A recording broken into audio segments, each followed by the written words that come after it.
반갑습니다, 여러분. 하늘길 걷는 날 박소연이라고 합니다. 여러분, 사람은 누구나 태어나고 죽습니다. 여러분과 저는 사람인데요. 근데 어떻게 보면 이 죽음이란 녀석이 조금 예의가 없어요. 본인이 언제 오겠다고 미리 얘기해주지 않거든요. 그래서 그런지 사람들은 죽음을 피하고 멀리하곤 합니다. 심지어 죽은 이의 이름을 거론하는 것조차도 금기시하는 게 현재 대한민국의 문화이긴 한데요. 근데 우리가 사람인지라 언젠가는 겪을 수밖에 없는 죽음에 대해서 잠시 이야기를 나눠야 되지 않을까 해서 오늘 제가 여러분들과 함께 이 시간을 마련했습니다. 사진들 한 장 보여드릴게요. 너무 귀여운 아가의 사진인데 정말 안타깝게도 좌측은 아기가 살아있을 때, 그리고 우측은 아이가 사망한 후의 사진입니다.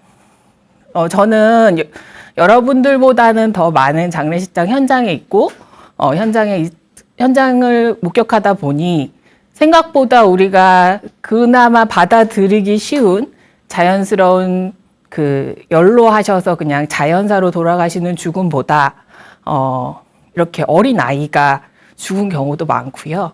그리고 심지어 그냥 우리 젊은 친구들이 생명을 끊는 경우도 굉장히 많습니다.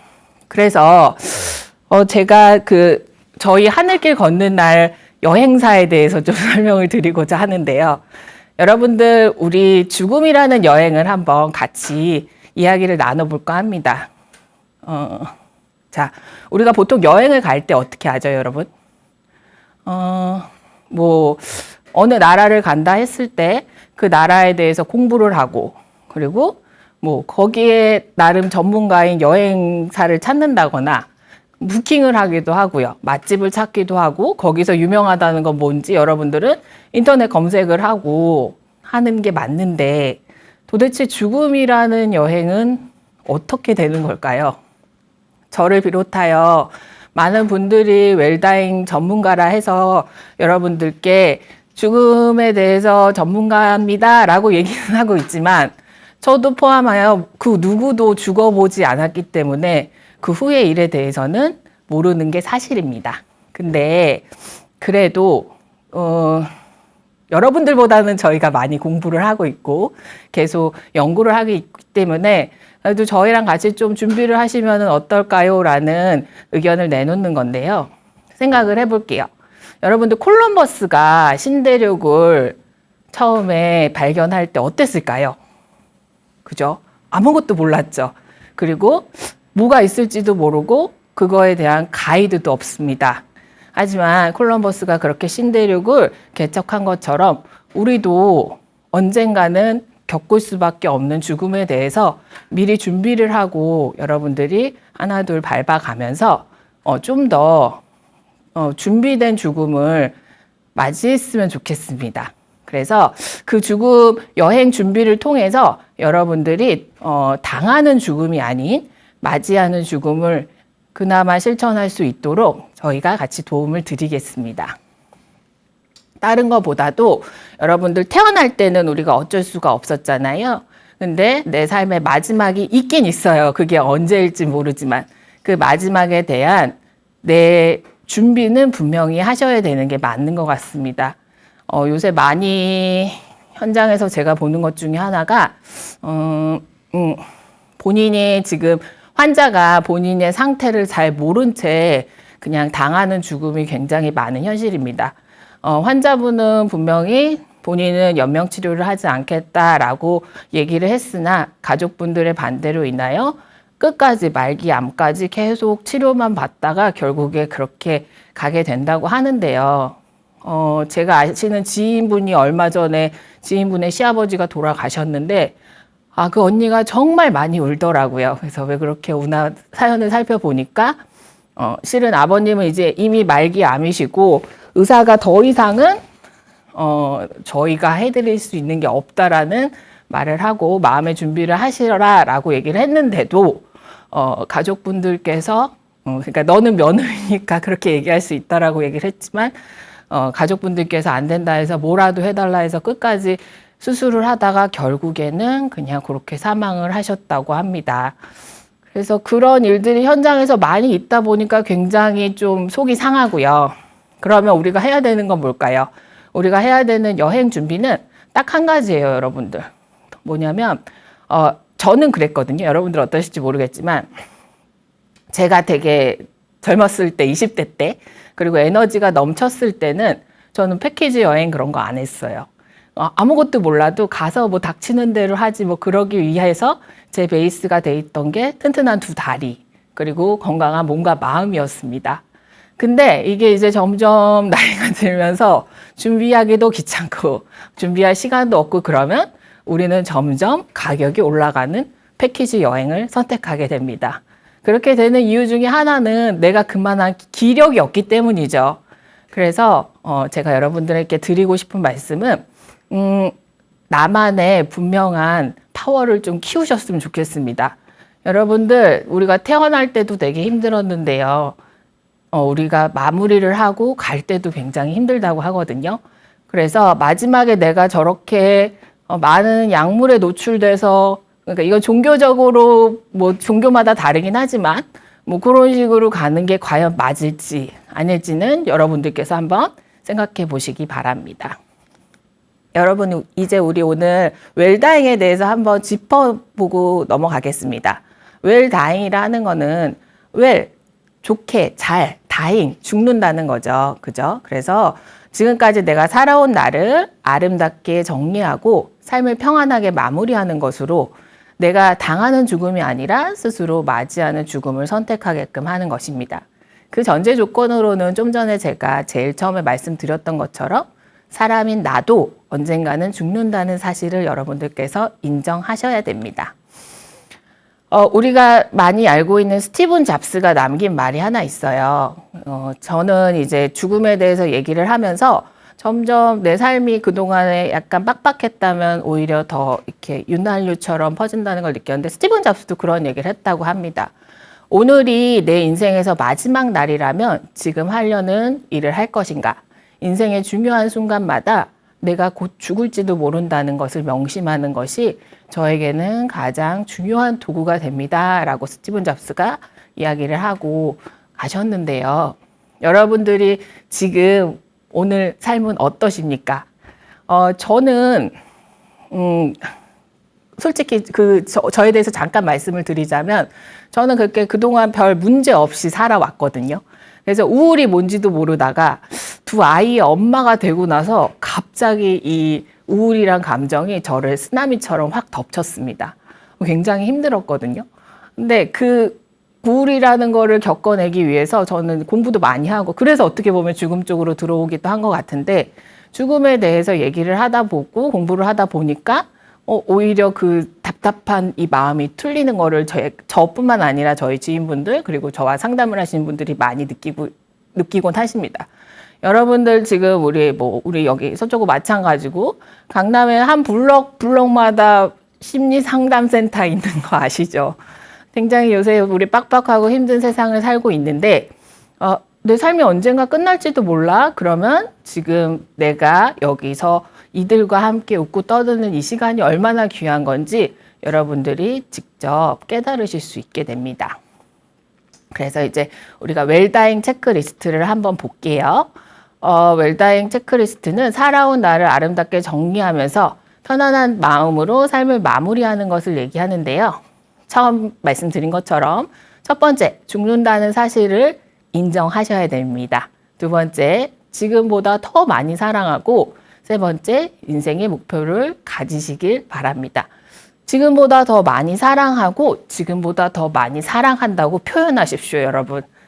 내 몸속에, 내 안에 있는 그 사랑이란 감정이 다른 이들에게도 전달되게끔 한 번 더 이야기하시면 훨씬 더 가치 있는 하루가 될 것입니다.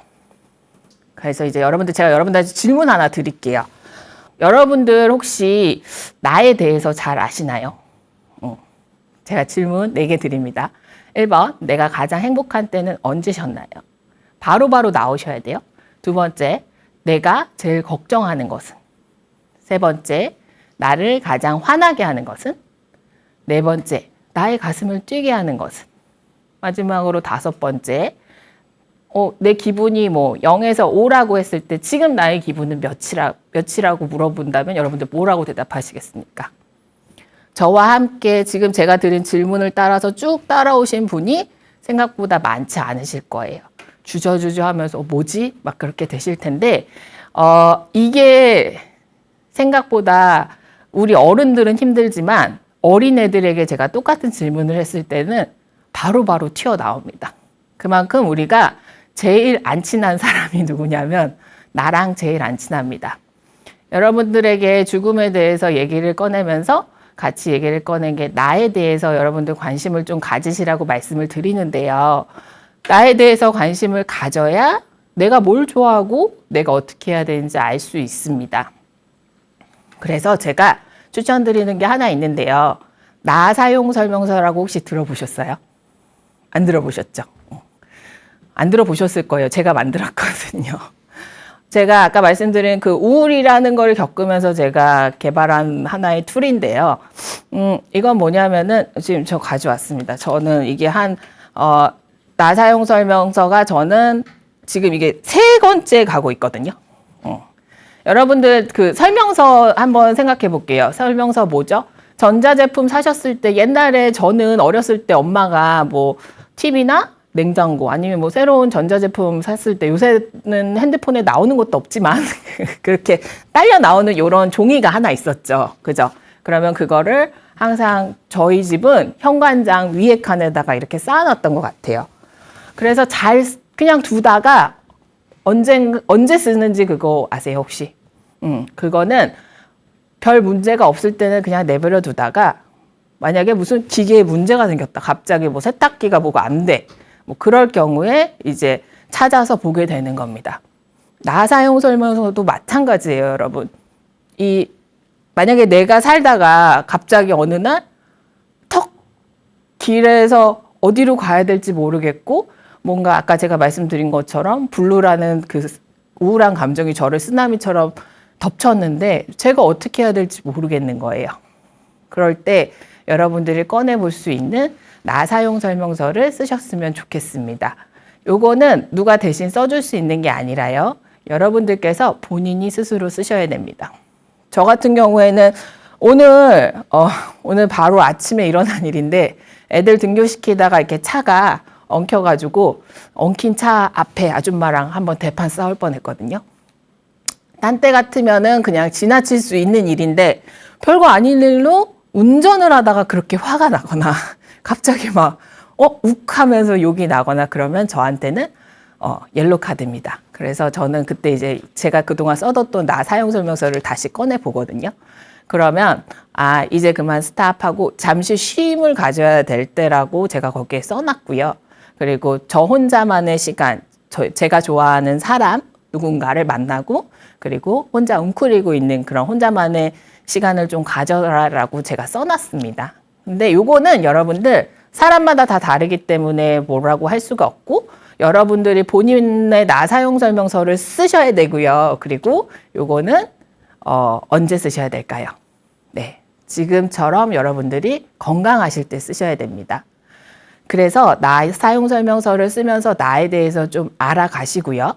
동시에 이제 죽음에 대해서도 그러면은 나는 내가 죽을 때는 어떻게 하면 좋을지에 대해서도 한번 여러분들 생각만 하지 마시고 실질적으로 행동하는 시간을 가졌으면 좋겠습니다. 나 사용서를 쓰면은요, 내가 원하는 일이 무엇인지 생각할 시간을 갖게 됩니다. 그래서 특히 이제 우리 시니어 분들은 지금 현재 시간이 조금 그래도 많으신 분들은 그동안 내가 해오지 않았던 거, 내가 좋아하는데 관심은 있는데 나 그동안 전혀 못했어. 내가 이걸 잘할 수 있을까라고 해서 도전하지 못했던 일에 대해서 여러분들이 직접 한번 실천하셨으면 좋겠습니다. 여러분들 모지스 할머니 혹시 아세요? 모지스 할머니라고 굉장히 유명한 작가님이신데요. 이 할머니가 그림을 시작한 거는 76세, 본인 나이 76세에 그림을 그리기 시작하셔서 101세까지 작품, 많은 작품을 남겨놓고 떠나셨습니다. 이 할머니가 남기신 말씀 중에 정말 하고 싶은 일을 하세요. 80이 돼도 늦지 않았습니다. 라는 말씀을 남기고 가셨습니다. 여러분들도 일단 알아야죠. 내가 원하는 게 뭔지 알아야 되니까 나만을 위한 시간을 가만히 가지시고, 내가 피아노를 좋아했던 것 같은데, 내가 노래 부르는 걸 좋아했던 것 같은데 라는 생각이 든다면 지금 당장 실천하시기 바랍니다. 자, 그렇게 내가 원하는 뭔가를 하시고 난 후에 이제 우리 내가 원하는 죽음에 대해서 한번 생각할 시간을 분명히 가지셔야 됩니다. 여러분들, 지금이 딱 좋은 때입니다. 뭔가 후회를 할 수도 있지만 각오를 하시고 실천하시기 바랍니다. 자, 여러분들 이제 내가 그러면 죽음에 대해서 뭔가 하자라고 생각을 했을 때 우리 제일 먼저 떠오르는 거 묘비명 한번 해볼게요. 묘비명이 제일 쉽거든요. 네, 묘비명에 내 인생을 한마디로 표현한다면 여러분들 아직 대한민국에는 묘비명이라는 문화가 많지는 않지만 가만히 생각해 보면 굉장히 의미 있는 일입니다. 여러분들이 만약에 세상을 떠나고 해줄 수 있는 게 아무것도 없다라고 할 때, 그럴 때 여러분들의 묘비에 찾아와서 여러분들을 생각하고 그리워하는 사람들에게 여러분들 뭔가 남길 수 있다면 굉장히 의미 있는 일이 아닐까요? 자, 제가 본 것 중에서, 제가 봤던 그 드라마 VIP 중에서는 내일 죽어도 지금처럼 살아도 되겠다라는 묘비명이 있었고요. 나태주 씨가 쓴 글 중에 많이 보고 싶겠지만 조금만 참자, 이런 멘트가 있었습니다. 저는 여러분들 장례 지도사들에게 상담 쪽으로 교육을 하고 있는 강사이기도 한데요. 저희 장례 지도사 친구들에게 요 같은 실습 시간을 한번 가져보니 생각보다 되게 좋은 멘트들이 많았어요. 그래서 제가 잠깐 읽어드리면, 그러니까 쉼표가 하나, 이렇게 쉼표를 하나 찍어두겠다, 그런 친구도 있었고요. 밥 먹고 가. 다음에는 더 밝게 찾아와 주라. 좋았다. 괜찮았지? 신세졌다. 우리 천천히 만나자. 그런 멘트들 굉장히 다양하게 많이들 저에게 알려주셨어요. 저는 여러분들, 제가 우울을 겪어낸 이유 중에 하나, 그 방법 중에 하나가 꽃입니다. 꽃을 통해서, 꽃을 만나고 꽃과 같이 이제 제가 뭔가 작업을 하면서 굉장히 충전이 많이 됐어요. 여러분들, 저는 제가 죽으면 저의 가장 친한 지인분들께 이미 부탁을 해놨어요. 제가 언제 죽을지 모르죠. 저는 개인적으로 라일락이 피는 봄을 되게 좋아하긴 하는데, 제 맘대로 되는 게 아니잖아요. 제가 죽는 게. 그때 제가 죽었을 때 가장 예쁜 꽃나무를 심어 달라고 얘기를 했습니다. 제 묘비 옆에. 그래서 한 해, 두 해, 세 해가 지나도 그 나무는 계속 제 기일마다 가장 예쁘게 피겠죠.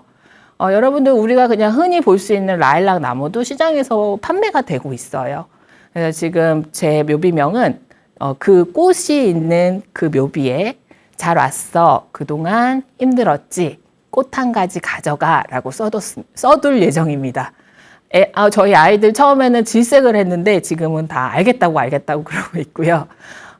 그 아이들이 가져간 그 꽃 한 가지가 저희 자녀들의 식탁에서 또 물에 꽂혀져서 한 일주일 정도는 버틸 거라고 저는 생각하기 때문에, 그러면서 엄마의 사랑을 느낄 수 있다고 저는 생각합니다. 그게 제가 생각하는 괜찮은 죽음인 것 같습니다. 보통 유언장 지금 옆에 보시면요. 유언장은 뭐 법적인 효력이 있는 것도 있고 없는 것도 있지만, 저는 이렇게 연말이 되면은 제 유언장을 한 번씩 다시 편지글처럼 쓰거든요. 보편적으로 쓰여진 유언장은 저 정도입니다. 가족에게 감사했다. 너희로 인해 즐거웠고 행복했고 보람이 있었다. 주위 모든 분들에게 감사의 말씀 드리고 가볍게 편안한 마음으로 떠났다고 전해주렴. 상속 관련은 엄마에게 전했으니 그리 알고 따르면 된다. 쓸데없는 연명 의료는 하지 말고. 자, 이 정도면 굉장히 심플하고 좋은 유언장 같습니다. 연명 의료 여러분들 많이 들으셔서 아시죠?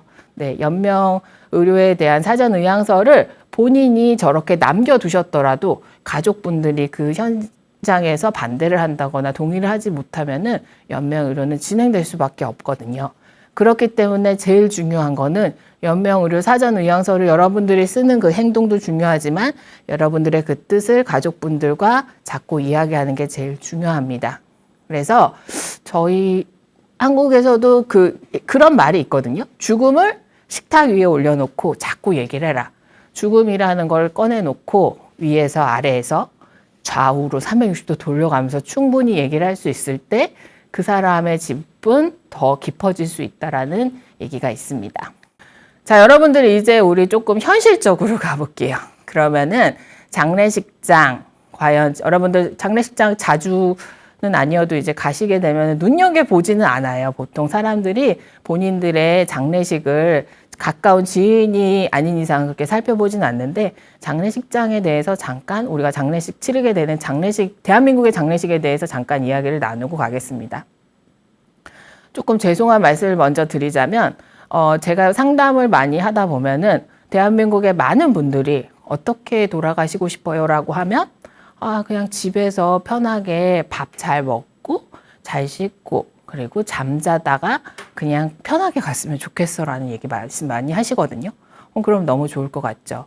제가 아시는 분 어떤 분도 이제 할머니 한 분이 일주일 전부터 곡기를 끊으시고 그리고 본인이 다 씻으시고 깨끗하게 가셨다고 하는데 대한민국에서는 일단 요렇게 집에서 돌아가시게 되면 현재로서는 경찰이 와야 됩니다. 네, 그 현실이 그래요. 그래서 왜냐하면은 일단 사망에 대한 그 시체 검안서나 그 부검서가 있어야 되기 때문에 일단 현재로서는 그렇다는 걸 미리 말씀드리고 시작을 하고요. 그렇지만 뭐 준비된 죽음에 대해서 우리가 가질 수 있는 꿈은 그것이 맞는 것 같습니다. 자, 이제 장례식장에서 치르게 되는 장례에 대해서 잠깐 말씀을 드릴게요. 보통 우리가 3일장이라 해서 장례식장에서 장례식을 치르게 되는데요. 상조회사도 요새 보면 상조회사에 대한 얘기도 많이 듣고 계신 것 같습니다. 도대체 뭐가 다를까요? 장례식장에서 진행하는 거랑 상조회사에서 진행하는 거랑. 어떤 분은 제가 이제 이 일을 진행하다 보면 장례식장에서 비용을 내는 것과 상조회사의 비용을 내는 거 왜 2번을 내냐고 저에게 컴플레인을 거신 분도 계셨어요. 물론 저희는 처음에 다 설명을 드리지만 장례식 2박 3일의 시간은 여러분들 상주분들에게 너무나도 힘든 시간이고 정신없는 시간입니다. 그래서 들으셔도 잊어버리시고 들었다 해도 모르시고 그런 게 실은 현장에서 자주 있는 일이기 때문에 여러분들 이렇게 지금 우리 편안할 때 좀 얘기를 들어두시면 이해가 편하실 거예요. 우리 장례식장을 장례식과 결혼식을 좀 비슷하게 많이들 봅니다. 결혼식 잠깐 생각해 볼게요, 여러분들. 결혼하시려면 어떻게 하시죠? 몇 달 전부터 예약을 하죠. 요새는 1년 전에도 예약을 하고. 결혼식장을 잡았으면 결혼식장에서 소개해주는 업체에 따라서 뭔가 준비를 하실 수도 있어요. 그죠? 거기서 소개해주는 여러분들 전문 용어 써도 되나요? 스드메라 그래서 스튜디오 드레스 메이크업. 네. 그렇고 사진, 그런 것들이 이제 전문적으로 필요한 것들을 진행을 하는데 그냥 거기서 소개시켜주는 데서 하셔도 되면은 결혼식장에서 진행을 하시는 거고요. 근데 뭔가 하나 툭하니 튀어나왔습니다. 요새 많이들 이용하시는 웨딩 플래너 들어보셨어요? 네. 웨딩 플래너 뭐죠? 야, 내가 너보다 더 잘해라고 해서 튀어나온 거예요. 나는 신부님에게 어울리는 스튜디오를 잘 알고 있고 신부님 같은 스타일은 저런 드레스샵을 가야 된다고 내가 더 잘한다고 튀어나온 게 웨딩 플래너 업체입니다. 그러면 만약에 여러분들이 웨딩 플래너와 결혼식장 진행을 한다라고 하면 어떻게 되죠? 비용이 결혼식장에서 들어가는 비용은 식대 그리고 보통 이제 꽃값은 포함이 되거든요. 꽃값 그리고 그런 부대 비용들이 들어가고 식장에 대한 거는 결혼식장에서 하지만 그 외에 부수적으로 그 결혼식을 진행하기 위한 스튜디오, 드레스 그리고 그런 것들의 메이크업에 대한 거는 웨딩 플래너 업체에다가 비용을 지불하셔야 됩니다. 맞죠? 요 플랜이랑 똑같습니다, 여러분. 자, 상조회사는 어떤 거냐면요. 여러분들 장례식장을 딱 정하셨으면 장례식장에 정하시돼서 거기서 소개시켜주는 걸로 다 진행을 하셔도 돼요. 근데 우리가 이제 웨딩에서는 스드메가 있는 건 알겠는데 장례식장에 뭐가 있는지 잘 모르는 게 당연하고 모르시잖아요. 그죠? 네. 결혼은 우리가 미리 정해두지만 장례식장은 미리 정해두지도 않습니다.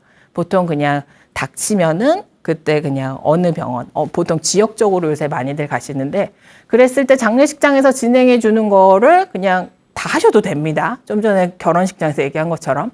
근데 이쪽에 이제 상조회사라는 애가 웨딩 플래너처럼 이제 등장한 거예요. 그래서 저희가 더 잘합니다. 저희에게 맡겨주십시오 해서 진행하는 게 이제 뭐 염습이라던가 장례식 2박 3일 동안의 진행, 그리고 뭐 그 외에 부수적인 모든 필요한 장례식장 외에, 식장 사용료 외에 필요한 것들을 진행해주고 그거에 대해서 페이하는 게 상조회사입니다.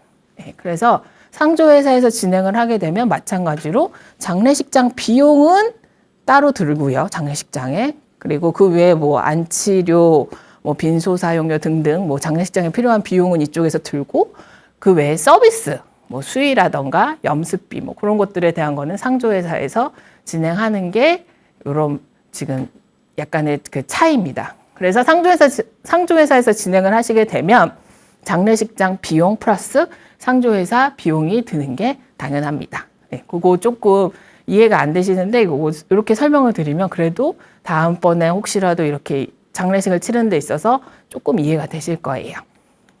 자, 장례식은요. 일단 제가 말씀드린 것처럼 죽음이 선고돼야 이동할 수 있습니다.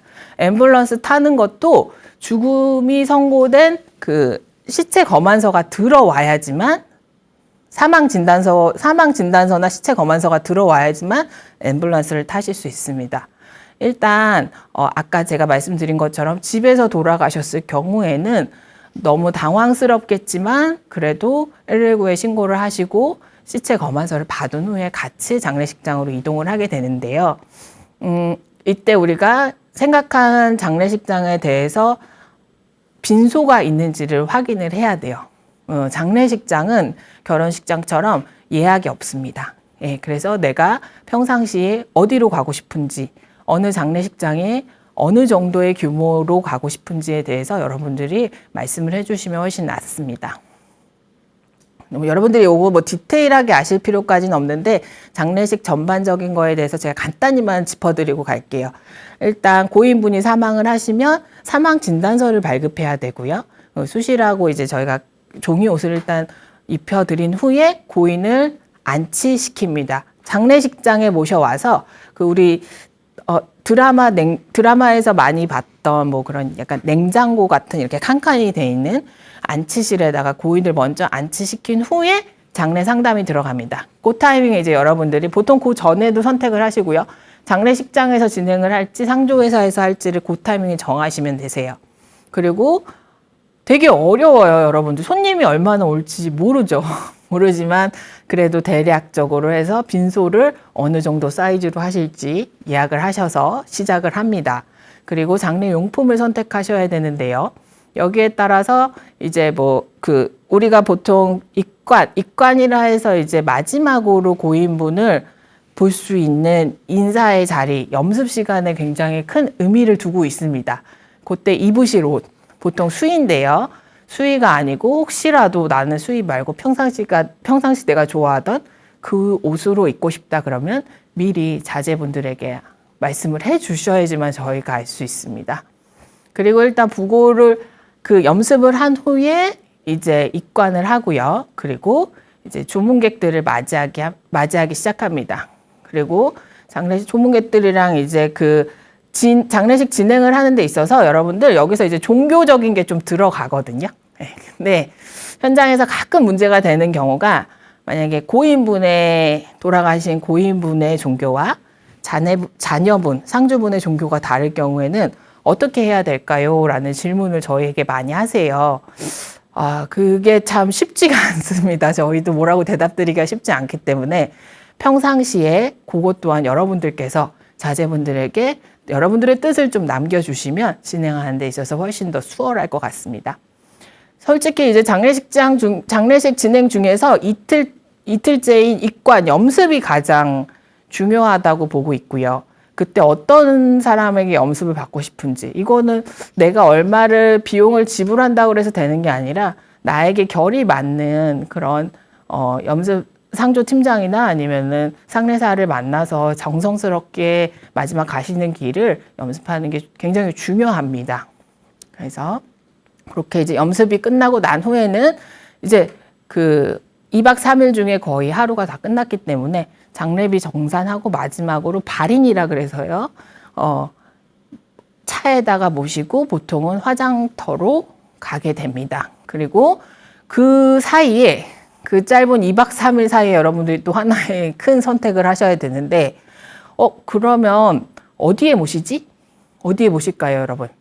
혹시 나 죽으면 어디로 갈지 다 정해놨다 그러신 분 계세요? 정말 잘하신 겁니다. 그렇다 하면 남겨진 자식들에게도 너무 고마운 일이고요. 보통 우리가 선택할 수 있는 거는 요새는요, 화장을 하고 난 후에 낙골당에 모셔지곤 합니다. 드라마에서 많이 보셨죠? 이렇게 세트장에서 이렇게 칸칸이 이제 수납장처럼 되어 있는 칸칸이 낙골당에 모셔져 있는 경우가 있고요. 두 번째는 뭐 수목장이나 잔디장 그런 것도 많이 하십니다. 그리고 해양장이라 해서 현재 인천에, 서울 근교에서는 인천의 바다에다가 뿌려드리는 해양장도 있습니다. 제가 아시는 지인분의 아버지 같은 경우는 처음에는 우리가 말을 감히 못 꺼냈어요. 어떻게 아빠 돌아가시면 어디다 모셔드릴까? 그거에 대해서 못 여쭤봤는데 다행히 마지막에 아버님이 호스피스로 연결이 돼서 자연스럽게 본인의 뜻을 펼치시더라고요. 그래서 아빠 낙골당 괜찮아? 그러니까 아빠는 낙골당 답답해서 싫다. 그래서 아빠는 수목장으로 해주렴. 그러고 심지어 이제 나무까지도 정하셨어요. 단풍나무로 해주렴. 그러고 마지막에 그렇게 웃으시면서 가셨거든요. 네, 그래서 여러분들 지금 감히 내가 엄마 아빠한테 이런 걸 어떻게 물어봐, 엄마 아빠한테 이런 걸 미리 준비하라고 어떻게 얘기를 해라고 생각하지 마시고 그게 누가 시작하느냐에 따라 다른 것 같아요. 그래서 힘드시면 이 영상을 전달해 드려도 되고요. 누군가가 물꼬를 트면은 나중에 굉장히 감사한 시간이 될 겁니다. 보통은요, 장례식 2박 3일 사이에 그냥 태블릿으로 급하게 결정들을 많이 하세요. 예, 참 씁쓸하죠. 그래서 상주가 자리를 비울 수도 없기 때문에 급하게 정하시고 내가 묻힐 그곳에 가는데 여러분들 여기서 하나 꼭 생각하셔야 되는 게 뭐냐면 낙골당 같은 경우에 만약에 여러분들이 미리 준비를 해 놓으셨다면 남겨진 자녀분들에게는 정말 많은 도움이 됩니다. 그 짧은 2박 3일의 장례식이 정신없는 와중에 상주분들께서 어디로 모셔야 되는지도 고민을 해야 되거든요. 제일 좋은 거는 우리가 당연히 갈 수 있는 선산이 있으면 제일 좋지만 대부분 현장 상황이 요새는 그렇지 않기 때문에 낙골당에 많이들 모시고요.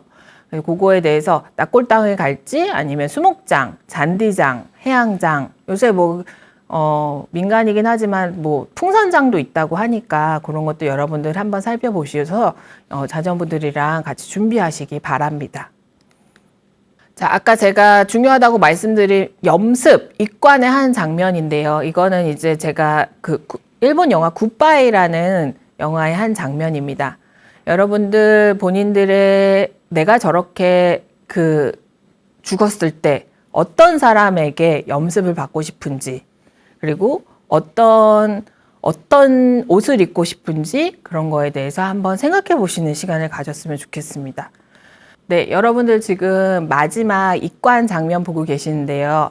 보통 상례사분 그리고 상례사분 두 분이 함께 이 입관 시간을 준비해 주고 계십니다. 굉장히 정성스럽게 준비해 주시고 있고요. 요 타이밍에 꽃관도 많이 하고 계십니다. 개인적으로 저는 요때 우리가 결혼식에서 웨딩 부케를 준비하듯이 엔딩 꽃을 한번 준비하시는 건 어떨까라는 생각을 갖고 있습니다. 네, 그래서 이게 마지막으로 이제 염습실 현장이고요. 네, 가족분들 마지막으로 인사하시고, 네, 다시 안치실에 모셔집니다. 우리 이제 장례 후에 할 일에 대해서 좀 더 디테일하게 한번 들어가서 설명드리겠습니다. 2박 3일의 장례식이 끝나고 난 후에 할 일이 더 많아요. 그래서 뭐 본인의 그 상주분들 몸과 마음이 다 지쳐 있지만 그래도 우리는 해야 될 일을 하기 때문에 보시면은 일단 유품 정리 분명히 하셔야 됩니다. 돌아가신 고인분의 고인분을 추억하느라고 그대로 그냥 두신 분들도 생각보다 많으시거든요. 그렇지만 떠나가신 분에 대해서는 그분의 물건은 분명히 정리를 하시는 게 맞습니다. 그리고 사망 신고 하셔야 되고요. 사망 사실을 안 날로부터 1개월 이내에 직접 가셔서 신고를 하셔야 됩니다. 그래서 보통 가족분들이 많이들 가시고요. 요때 사망 진단서 그리고 본인과 신분 관계 확인할 수 있는 서류가 필요합니다. 요 타이밍에 우리가 이제 그 장례식 진행할 때 여러분들 그 상례사분들이 말씀을 하시긴 하겠지만 보통 이제 사망 진단서 넉넉하게 띄우시라고 말씀드리거든요.